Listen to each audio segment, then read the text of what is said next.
आज हम शुरू करने वाले हैं हमारे 11th क्लास 5th यूनिट का सेकंड पार्ट, जिसमें हम पढ़ेंगे डिफरेंट टाइप ऑफ वर्क के बारे में। ठीक है, तो देखो सबसे पहले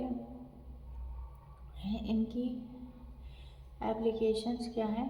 many chemical reaction involve the generation of gases capable of doing mechanical work और द जनरेशन ऑफ हीट। ठीक है, मतलब डिफरेंट क्या कर सकती हैं केमिकल रिएक्शंस। जब भी कोई होती है तो उसके अंदर कोई मैकेनिकल वर्क होता है या किसी तरह की हीट जनरेट होती है। It is important for us to quantify these changes and relate them to the changes in the internal energy. तो इस तरीके के जो भी वर्क हुआ या जो भी हीट में चेंज हुआ, इस तरीके के चेंजेस को हम क्या करें, इनको हमें क्वांटिफाई करना होता है और इनको इंटरनल एनर्जी से क्या करना, हमें रिलेट करना है। ठीक है, तो देखो वर्क क्या होता है। First of all let us concentrate on the nature of work A system can do. ठीक है, सबसे पहले हमें देखना है कि नेचर ऑफ द वर्क क्या है जो कि कोई सिस्टम करता है। Do we all consider only mechanical work that is pressure volume work. यहाँ पे इस चैप्टर में हम मेनली किसके बारे में पढ़ने वाले, मैकेनिकल वर्क यानी कि प्रेशर वॉल्यूम वर्क के बारे में बात करने वाले हैं। ठीक है, for understanding pressure volume work, let us consider a cylinder which contains 1 mole of an ideal gas fitted with a frictionless piston। ठीक है, देखो इस तरीके का कोई एक ये सिलेंडर है, इसमें एक पिस्टन लगा हुआ है जो फ्रिक्शनलेस है। ठीक है, वो इसमें क्या भरी हुई है, 1 मोल आइडियल गैस। ठीक है, सिलेंडर के अंदर। अब देखो total volume of the gas is V I. ठीक है, टोटल वॉल्यूम कितना है इसका, वी आई, यानी कि volume in initial state. At the pressure of the gas inside is P, और ये प्रेशर कितना है इस गैस का, पी है। If external pressure is P external, ठीक है, इसके बाहर पिस्टन पे भी कुछ प्रेशर तो लग रहा होगा, तो मान लो वो कितना है, पी एक्सटर्नल है। ठीक है, which is greater than P. मान लो पी एक्सटर्नल जो पिस्टन पे बाहर से प्रेशर लग रहा है वो as compare to gas pressure, यानी कि इनसाइड द सिलेंडर जो भी प्रेशर है उससे ज़्यादा है।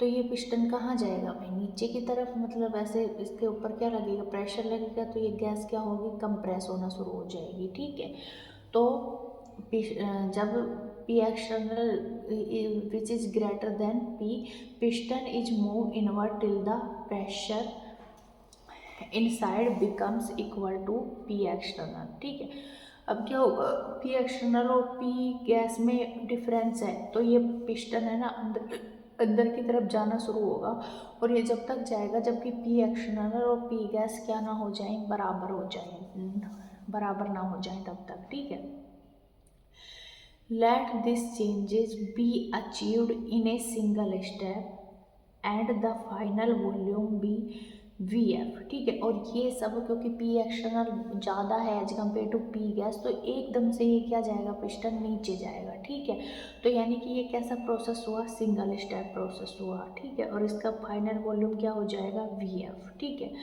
During this compression suppose piston moves A distance L and in cross section area of piston is a.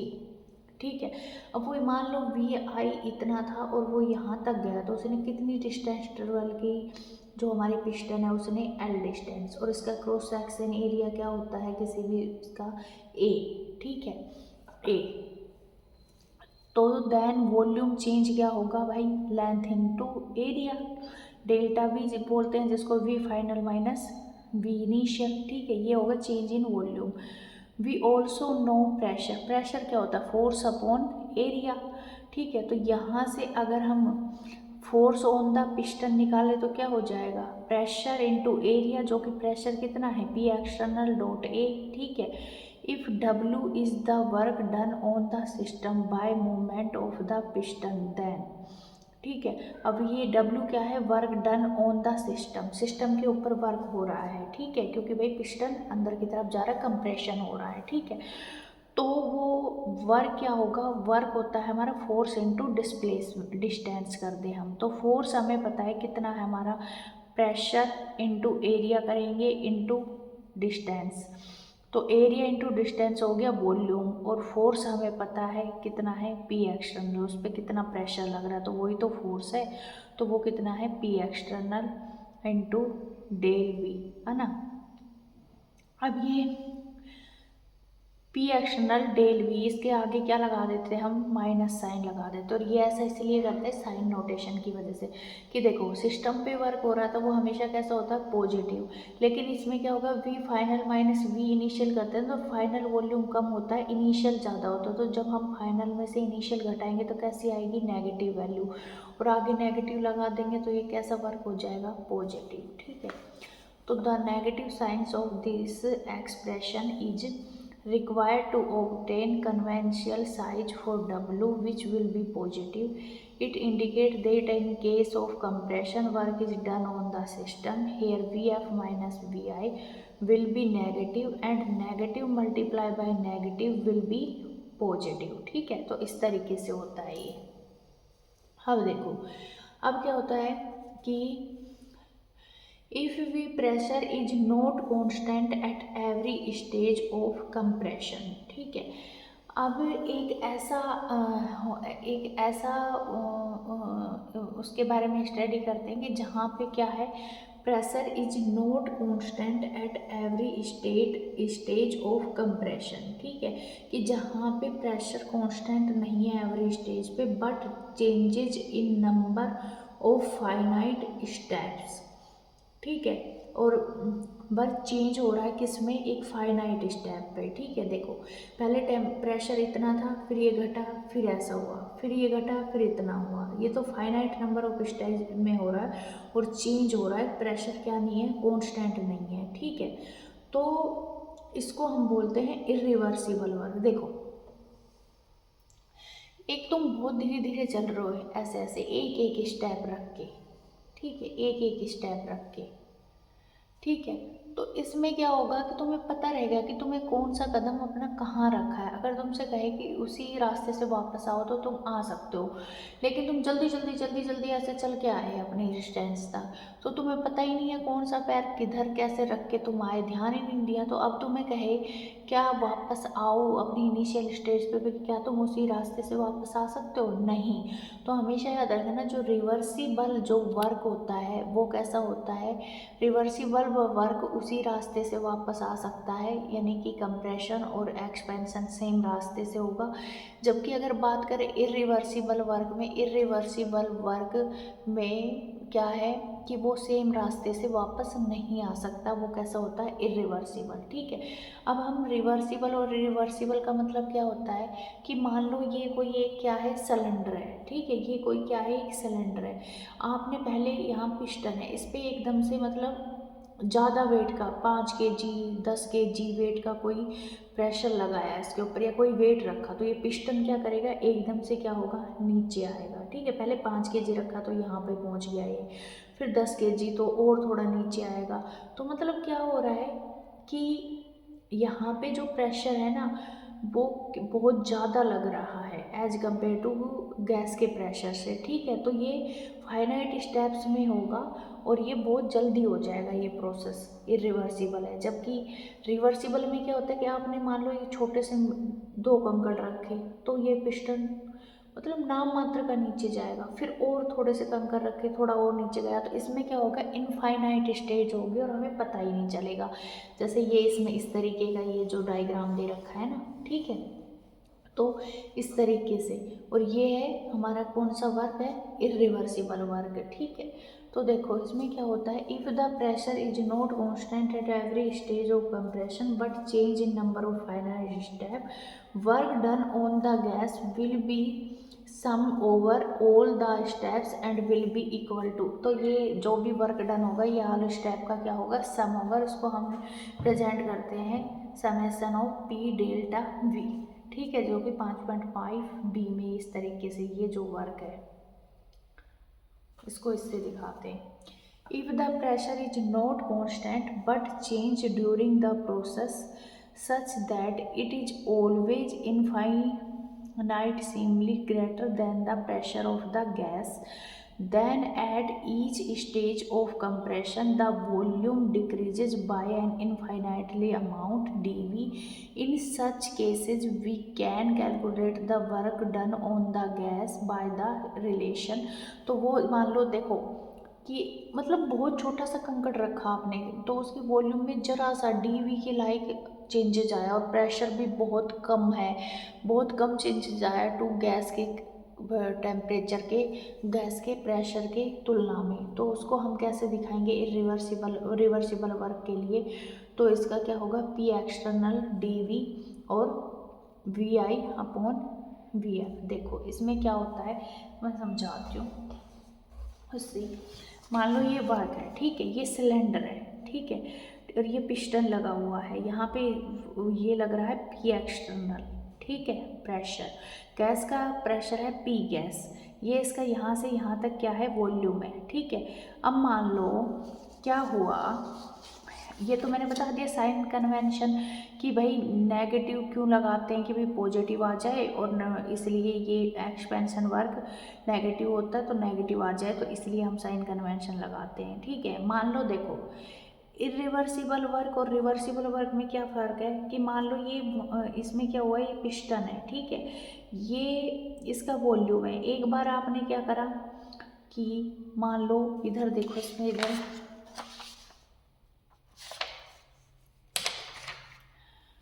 कि एक बार आपने 1 kg का रखा, ठीक है, फिर पहले ½ kg रखा, फिर 1 kg, फिर 3 kg, फिर 4 kg, 5 kg। तो ये मतलब क्या हो रहा है, एक स्टेप्स में क्या आ रहा है, ये जो इसका प्रेशर है गैस का वो बढ़ रहा है, यानी कि कंप्रेशन हो रहा है, ठीक है। तो क्या होगा कि इसके लिए क्या होगा, इसके लिए कि जो हमारा इरिवर्सिबल वर्क है वो क्या होगा कि एक कांस्टेंट क्या होगा उसके लिए प्रेशर और फाइनाइट स्टेजेस में होगा वो, ठीक है। तो इसके लिए जो हम फॉर्मूला यूज करते हैं वो कितना करते हैं, माइनस पी एक्सटर्नल डी, जो इसके वॉल्यूम में चेंज आएगा, ठीक है। तो कांस्टेंट क्या है, प्रेशर है, कांस्टेंट प्रेशर रखा हमने, ठीक है। तो क्या हो गया, पी एक्सटर्नल बाहर आ गया, डी वी, तो डब्ल्यू इरिवर्सिबल को हम minus P external V two minus V one, ठीक है। तो ये होता हमारा इरिवर्सिबल वर्क, ठीक है। यानी कि जो हमारा इरिवर्सिबल वर्क होता है वो 1 स्टेप में होता है, फास्ट होता है, सडन होता है, ठीक है। जबकि जो इरिवर्सिबल स्टेप होगा ना वो बहुत स्लो होगा, इनफाइनाइट स्टेप में होगा, और हर बार सिस्टम किस में रहता है, इक्विलिब्रियम में ही होता है, जो कि प्रैक्टिकली संभव नहीं है, ठीक है। तो मान लो हमने क्या करा, उसके ऊपर छोटे कंकड़ रखे, मान लो ½ kg, 3 kg, 4 kg की जगह हमने छोटे कंकड़ रखे। तो उसके जो गैस के प्रेशर में और इंटरनल प्रेशर एक्सटर्नल प्रेशर में जो चेंज आएगा वो नाम मात्र का आएगा। यानी कि रिवर्सिबल मेथड से वर्क निकालने के लिए हम कर सकते हैं कि जो पी एक्सटर्नल होगा ना वो कितना होगा, जो गैस का प्रेशर है उससे थोड़ा सा नीना सा ज़्यादा है ना। अब वो एक्सपेंशन भी हो सकता है और कंप्रेशन भी हो सकता है, तो उसको हम प्लस माइनस डीपी के में भी दिखा सकते हैं। अब देखो ये थोड़ा बहुत अंतर होता है इसके अंदर, और वॉल्यूम में भी चेंज कितना आएगा, नाम मात्र का ही आता है ना। तो ये तो गैस का प्रेशर हो गया, वॉल्यूम क्या हो गया, डीवी, ठीक है। अब इस डीपी को हम इग्नोर भी कर सकते हैं क्योंकि भाई क्या है, बहुत छोटा अंतर होता है as compare to P external, और पी गैस बराबर लगभग बराबर ही होता है। तो d W minus P gas plus minus d P को इग्नोर कर दिया डी वी, तो ये कितना आया, d W minus P gas into d V. अब आइडियल गैस है, आइडियल गैस के लिए पी वी बराबर एन आर टी, तो हम यहाँ पे पी की जगह क्या लिख सकते हैं, n R T upon V. तो इस रिएक्शन में ये n R T by V क्या कर दो, पुट कर दो, और इसका क्या कर दो, इंटीग्रेशन कर दो। तो जो आएगा वर्क निकल के वो कितना आएगा, -2.303 n R T log V two minus V one, ठीक है। ये कब यूज करेंगे ये फॉर्मूला, जब वर्क ऐसा हो हमारा रिवर्सिबल वर्क हो, आइडियल गैस हो और आइसोथर्मल प्रोसेस हो, तभी तो हमने आर तो हमारा है ही कॉन्स्टेंट, एन भी 1 मोल के लिए निकाल रहे हैं, और टी को हमने क्या ले लिया, बाहर ले लिया एट कॉन्स्टेंट टेम्परेचर। तो ये फॉर्मूला यूज करेंगे हम वर्क के लिए, ठीक है।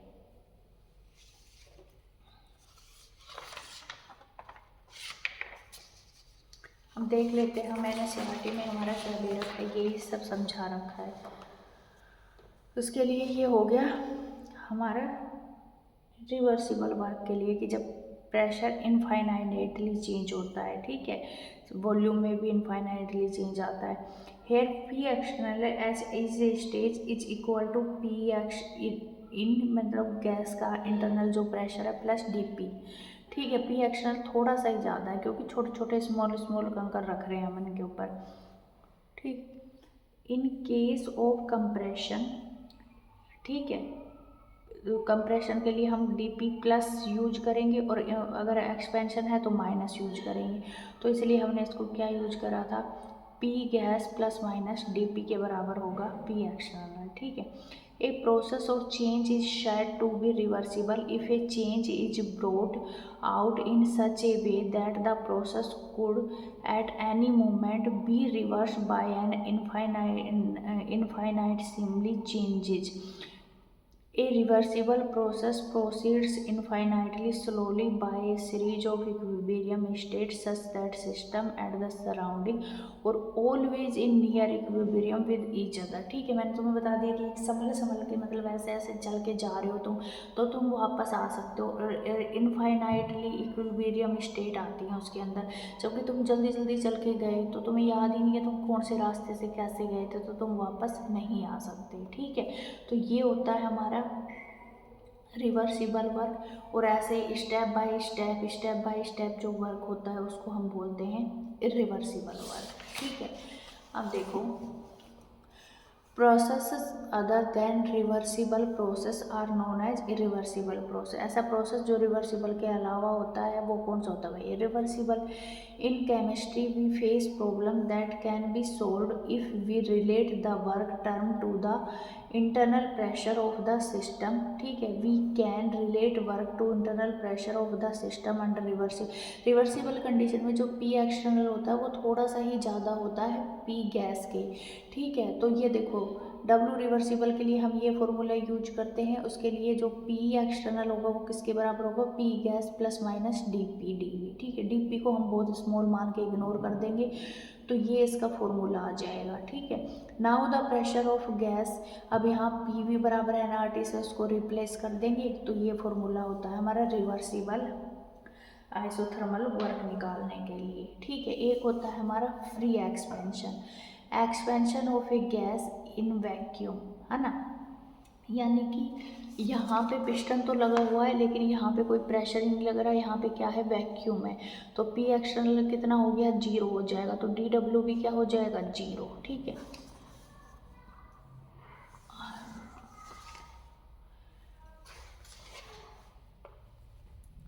Expansion of a gas in vacuum P external is 0 is called free expansion. No work is done during free expansion of an ideal gas whether the process is reversible or irreversible, चाहे process reversible हो चाहे irreversible हो, कोई भी क्या नहीं होता है, वर्क नहीं होता है फ्री एक्सपेंशन में। Now we can write equation 5.1 in number of ways depending on the type of process, ठीक है। मान लो जो 5.1 इक्वेशन है हमारी क्या होता है, 5.1 देखते हैं कौन सी इक्वेशन है हमारी 5.1, ये है del U is equal to Q plus W को, ठीक है। अब मान लो डब्ल्यू हमारा हमें पता है क्या होता है, minus P external del V होता है, ठीक है। तो डब्ल्यू की जगह इसको रिप्लेस करो तो क्या आ जाएगा, del U Q minus P external del V. अब हमने माना कि ये प्रोसेस कांस्टेंट वॉल्यूम पे हो रहा है तो ये जो टर्म है वो क्या हो जाएगी, 0। तो डेल्टा यू किसके बराबर हो जाएगा, क्यू के। यानी कि इसका मतलब ये है कि क्यू के सब्सक्रिप्ट में लगा हुआ वी क्या रिप्रेजेंट करता है कि that heat is supplied at constant volume, यानी कि जो change in internal energy at constant volume पे किसके बराबर होगा, चेंज इन हीट, या मैं बोल दूँ heat supplied at constant volume, ठीक है। अब देखो isothermal and free expansion of ideal gas. For isothermal T is constant है ना, expansion of an ideal gas into vacuum W is equal to zero since P external is equal to zero, also Joule determine experimentally that Q is equal to zero, therefore del U is equal to zero. देखो isothermal process है, इसका मतलब क्या है, T constant है, T में कोई change नहीं आ रहा, जबकि इंटरनल एनर्जी किसका फंक्शन होती है आइडियल गैस के लिए, टेम्परेचर का, तो टेम्परेचर में चेंज नहीं है तो इंटरनल एनर्जी में भी चेंज क्या हो जाएगा, जीरो, और Q is equal to zero, W is equal to zero हो जाएगा। ठीक है, del E Q plus W can be express for isothermal irreversible and reversible change as follows. For isothermal irreversible changes तो देखो del you तो zero है, तो Q बराबर किसके हो गया, माइनस डब्ल्यू के, तो इरिवर्सिबल के लिए क्या हो जाएगा, P external V F minus V I. ठीक है, और फिर आइसोथर्मल इरिवर्सिबल चेंज के लिए क्यू माइनस डब्ल्यू ही होगा, N R T L N V F minus V I. ठीक है, तो इसको N R T L N की वैल्यू रख दिए, लोग में कन्वर्ट कर लिया तो ये आ जाएगा। और एडियाबैटिक चेंज के लिए Q is equal to zero, तो डेल्टा यू किसके बराबर होगा, डब्ल्यू एडियाबैटिक के। ठीक है, तो ये क्या था हमारा वर्क था।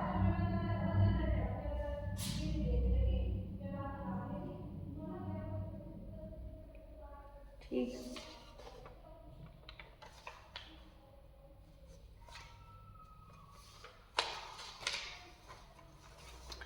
अब है हमारा अगला टॉपिक, ये क्वेश्चन है, क्या क्वेश्चन है ये, 2 liters of an ideal gas at a pressure of 10 atm expand isothermally, ठीक है, at 25 degree centigrade into a vacuum until its total volume is 10 liters. How much heat is absorbed and how much work is done in the expansion?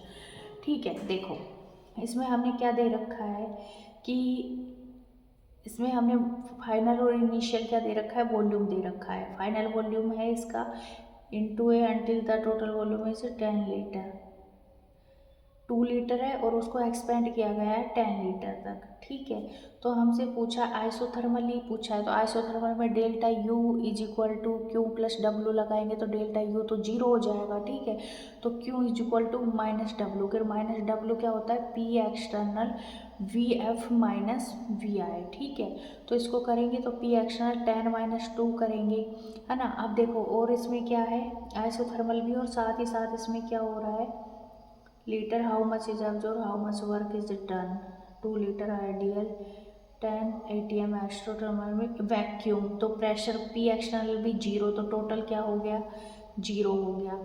ठीक है, no work is done, no heat is absorb, कोई भी काम नहीं होगा इसके अंदर। ठीक है, अब देखो consider the same expansion but this time against a constant external pressure, तो उसकी जगह 1 एटीएम लिख दो तो 8 लीटर आ जाएगा। Consider the expansion given in problem 5.241 mole of an ideal gas conduct reversibly, तो रिवर्सिबल के लिए NRT देखिए ये वाला फॉर्मूला लगाएंगे हम, तो इसको लगाओ, n की जगह 1 मोल, r की वैल्यू रखो यहाँ पे, और t की टेम्परेचर 298 लॉग, फाइनल ये करेंगे इसकी वैल्यू निकालेंगे तो ये आंसर आ जाएगा इसका। ठीक है, अब देखो एक अलग सी टर्म आती है हमारी, वो है एंथैल्पी यानी कि H। तो देखो ए यूजफुल न्यू स्टेट फंक्शंस क्या है, ये एंथैल्पी क्या होती है। देखो एंथैल्पी को समझाने के लिए सीधा सीधा इसको मैं फिर बाद में रीड कर दूंगी, ऐसे समझते हैं एंथैल्पी को कि मान लो कोई भी बच्चा होता है, ठीक है, वो अपना क्या करता है भाई, उसकी माँ ने उसको दूध नहीं पिलाया, जैसे ही बर्थ होता है उसका, जैसे वो वोम से बाहर आता है तो उसके अंदर कुछ ना कुछ एनर्जी होती है, वो उसकी इंटरनल एनर्जी होती है। ठीक है, तो अब उस बच्चे को हमें बड़ा करना है तो कुछ ना कुछ काम तो करना पड़ेगा ना कुछ एनर्जी तो देनी पड़ेगी, तो वो एनर्जी हम प्रेशर और वॉल्यूम के टर्म में देंगे। ठीक है, और वो उसकी क्या कहलाएगी फिर, टोटल एनर्जी, यानी कि H is equal to U plus P V, यानी कि एंथैल्पी। ठीक है, इंटरनल एनर्जी और प्रेशर वॉल्यूम वर्क का ही जो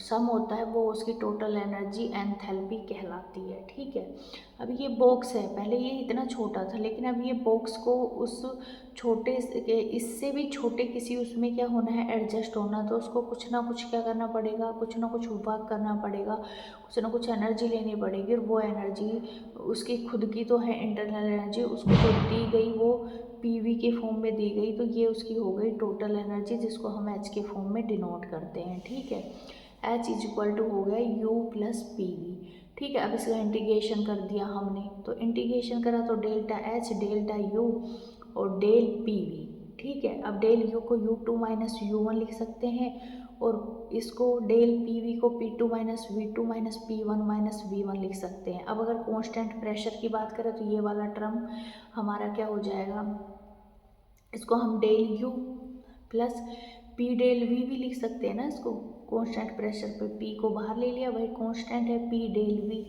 ठीक है, अब del U Q plus W सबको पता है, यहाँ पे डब्ल्यू की जगह हम minus P external d V लिख देंगे, तो कांस्टेंट वैल्यू पे ये टर्म क्या हो गई, जीरो हो गई, तो delta U is equal to Q we.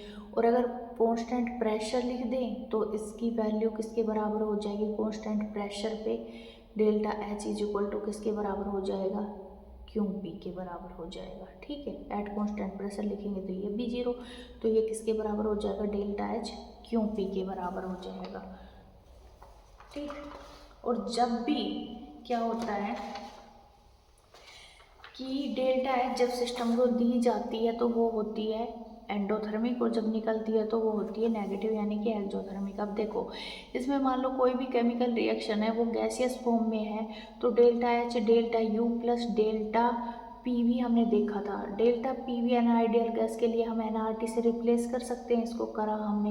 At constant temperature पे टी को हम क्या ले लेंगे, आर, और टी को कांस्टेंट तो बाहर आ जाएगा, तो डेल्टा एन जी यानी कि उसके मोल्स में कितना फ़र्क आया, ये वाली इक्वेशन हम यूज करेंगे। ठीक है, जब कोई गैसियस मॉलिक्यूल हो तो उसके लिए डेल्टा एच निकालने के लिए। ठीक है, ये फाइनल डेल्टा एन जी क्या है, फाइनल प्रोडक्ट के अंदर जो भी हैं गैसियस मॉलिक्यूल माइनस रिएक्टेंट के अंदर जो भी गैसियस मॉलिक्यूल होंगे। ठीक है, जैसे देखो H2 लिक्विड से H2 गैस में कन्वर्ट हुआ, तो यहाँ फाइनल यानी कि प्रोडक्ट में से रिएक्टेंट के मॉलिक्यूल गैसियस मॉलिक्यूल घटाएंगे तो प्रोडक्ट के 1 था, रिएक्टेंट का 0, तो कितना आ गया, डेल्टा एन जी 1 आ गया। ठीक है, तो ये होता है हमारा क्या, एंथैल्पी। एक बार हम इसको अच्छे से रीड कर लेते हैं, मैंने थोड़ा मोटा मोटा इसको समझा दिया है कि भाई जो एंथैल्पी होती है वो क्या होती है। We know that the heat absorbed at constant volume is equal to change in the internal energy। constant volume पे जो भी हीट एक्सचेंज होती है या हीट एब्जॉर्ब होती है एट कांस्टेंट वॉल्यूम, वो किसके बराबर होती है, इंटरनल एनर्जी में चेंज के बराबर। ठीक है, तो Q V delta U change in internal energy बराबर heat exchange at constant volume पे। ठीक है, but most of chemical reaction are carried out not at constant volume but in flask or test tube under constant atmospheric pressure। कुछ कुछ किस पे होती हैं, वे कांस्टेंट प्रेशर पे होती हैं। we need to define another state function which may be suitable under these condition। ठीक है, तो हमें इसको भी डिफाइन करने के लिए एक सूटेबल किसकी ज़रूरत है, फंक्शंस की, स्टेट फंक्शंस की। वी मे राइट इक्वेशन 5.1 क्या होता है, डेल्टा यू इज बराबर डब्ल्यू प्लस क्यू। ठीक है, तो एट कांस्टेंट प्रेशर पे क्यू हो गया क्यू पी, और जो डब्ल्यू है वो क्या हो गया, minus P delta V at constant pressure पे। ठीक है, वर्क को हम ऐसे लिखते हैं, at constant pressure where Q P is the heat absorb by the system and minus P delta V represent expansion work done by the system. ठीक है, क्योंकि एक्सपेंशन वर्क कैसा होता है हमारा, माइनस होता है, तो उसको पी डेल्टा वी लिख दिया हमने, माइनस पी डेल्टा वी।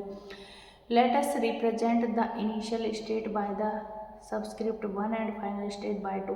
अब इसको हम इनिशियल और फाइनल स्टेट के फॉर्म में लिख सकते हैं, U2 minus U1 QP minus P को V2 माइनस V1 करके इसको हम लिख सकते हैं। ठीक है, इसको हमने लिखा ऑन रीअरेंजिंग वी गेट, जब हम इसको रीअरेंज करते हैं तो QP इज इक्वल टू क्या आ जाता है, U2 plus PV2 minus U1 plus PV1। ठीक है, now we can define another thermodynamic function the enthalpy H to warm और हीट कंटेंट एच। जैसे कि मैंने बताया कि उसको बड़ा करना है बच्चे को, तो हमें इंटरनल एनर्जी तो उसके अंदर है, हमें प्रेशर और बाकी प्रेशर और वॉल्यूम के रूप में और एनर्जी देनी पड़ेगी, तो ये इसके बराबर। तो इक्वेशन 5.6 है, इसको हम कैसे लिख सकते हैं, Q P is equal to, इसको इस फॉर्म में लिखेंगे तो H2।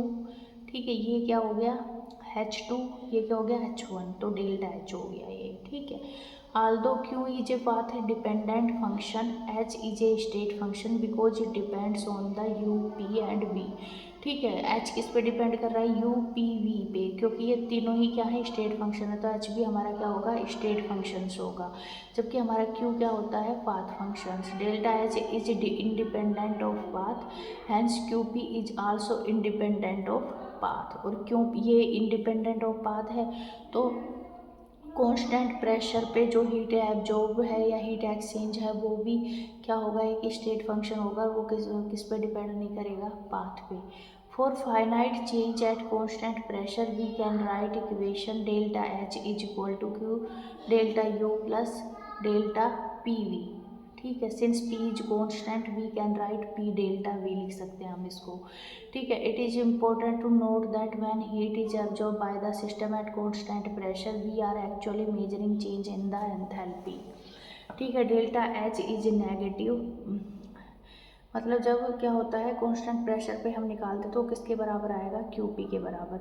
Delta is negative for exothermic reaction which evolve heat during the reaction, and delta is positive for the endothermic reaction which absorb heat from the surrounding. ठीक है, eight constant volume पे हम लिख सकते हैं delta V is equal to 0, तो delta U किसके बराबर हो जाएगा, QV के बराबर। ठीक है, डेल्टा H बराबर डेल्टा U बराबर QV। ठीक है, अब देखो ये हम किसके लिए निकालते हैं, ये किस पे लागू होता है, the difference between delta H और delta U is not usually significant for system consisting of only solid और liquid. Solid and liquid do not suffer any significant volume change upon heating, the difference however become significant when gaseous involved. ठीक है, gas molecule involve होते हैं तो उनके लिए, तो देखो PV A is equal to NaRT, PVB NBRT, तो इसको PVA माइनस PVB करेंगे तो NBRT माइनस NaRT, और NB और NA और RT को मान ले लिया, तो PVB minus VA, NB minus NaRT, NB minus NA को डेल्टा NgRT, और ये P और VB माइनस VA को डेल्टा V। तो ये मेनली किसके लिए होता है हमारा, ये हमारे गैसियस जो मोल्स होते हैं उनके लिए रेफर्स होता है। Here delta Ng refers to the number of moles of gaseous product minus to the number of moles of gaseous reactant. ठीक है, तो अब इसमें इसकी वैल्यू रख दो, P डेल्टा V की जगह हम क्या लिख सकते हैं इसमें, डेल्टा NgRT जो हमारी इक्वेशन थी इसमें, तो delta H delta U plus delta NgRT। तो ये किसके लिए, जब कोई रिएक्शंस दी गई हो तो उसके लिए हम ये इक्वेशन यूज करते हैं गैसियस उसमें। ठीक है, ये क्वेश्चन है, इसमें क्या है question, if water vapour is assume to be a perfect gas, molar enthalpy change for vaporization of 1 mole of water at 1 bar and 100 degree Celsius is 40 kilojoule per mole, calculate the internal change when। ठीक है, अब देखो इसमें क्या होता है, 1 mole of water is vaporise at 1 bar pressure, इसमें दे रखा है हमें लिक्विड से किस में चेंज हो रहा है, वो गैस में, तो कौन सी इक्वेशन लगाएंगे हम, डेल्टा H बराबर delta U plus delta NgRT वाली। ठीक है, delta U delta H minus delta NgR substituting the value, अब डेल्टा U निकाल दे रखा है इतना है, ठीक है, और 1 है N की वैल्यू इंटू R की वैल्यू और T की वैल्यू रख दी तो हमें ये आ जाएगा। ठीक है, एक हमारा टर्म हो एक्सटेंसिव और एक है इंटेंसिव प्रॉपर्टीज। एक्सटेंसिव का मतलब होता है कि जो किसी की मास पे या अमाउंट पे डिपेंड करती है। इंटेंसिव का मतलब होता है जो उसके अमाउंट्स पे डिपेंड ना नहीं करती है, मास से उसको कोई लेना देना नहीं है, ठीक है।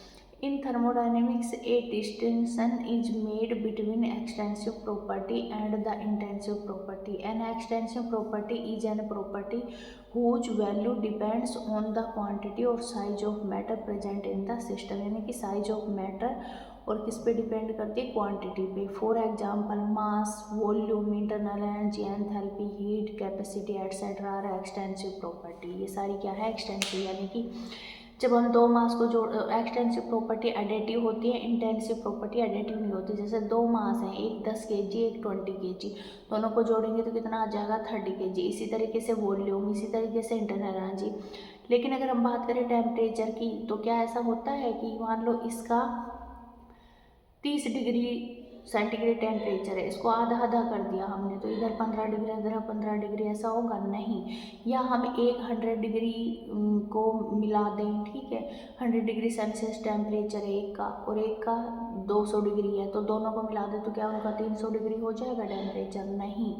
तो जो एक्सटेंसिव प्रॉपर्टी है वो एडिटिव होती है, इंटेंसिव प्रॉपर्टी एडिटिव नहीं होती हैं। तो एक्सटेंसिव इंटेंसिव प्रॉपर्टी वो होती है जो क्वांटिटी और साइज पे मैटर के पे नहीं डिपेंड करती, ठीक है।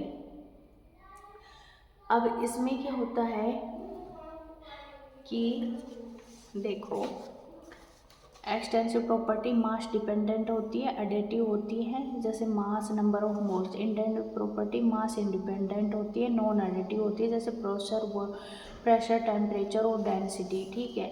अब देखो इसमें क्या होता है कि हीट कैपेसिटी के बारे में बात की है कि भाई हीट कैपेसिटी क्या है। तो देखो हीट कैपेसिटी क्या होती है कि एक कप वाटर को गर्म करना हमें, उसका एक कप वाटर का टेम्परेचर मान लो 25 डिग्री सेंटीग्रेड है, उसको 26 डिग्री सेंटीग्रेड तक लेके जाना है, तो उसके लिए जो हमें हीट देनी पड़ेगी वो अलग देनी पड़ेगी। अब एक कप की जगह 1 kg वाटर ले लिया, तो उसको भी अगर हमें गर्म करना है तो क्या करना पड़ेगा, 25 से 26 डिग्री सेंटीग्रेड लेके जाना, तो उसको हीट अलग देनी पड़ेगी। तो ये कैसी प्रॉपर्टी हो गई, एक्सटेंसिव प्रॉपर्टी। किस पे डिपेंड कर रही है ये, मात्रा पे, अमाउंट पे। तो हीट कैपेसिटी भी कैसी प्रॉपर्टी हमारी, एक्सटेंसिव प्रॉपर्टी होती है, ठीक है।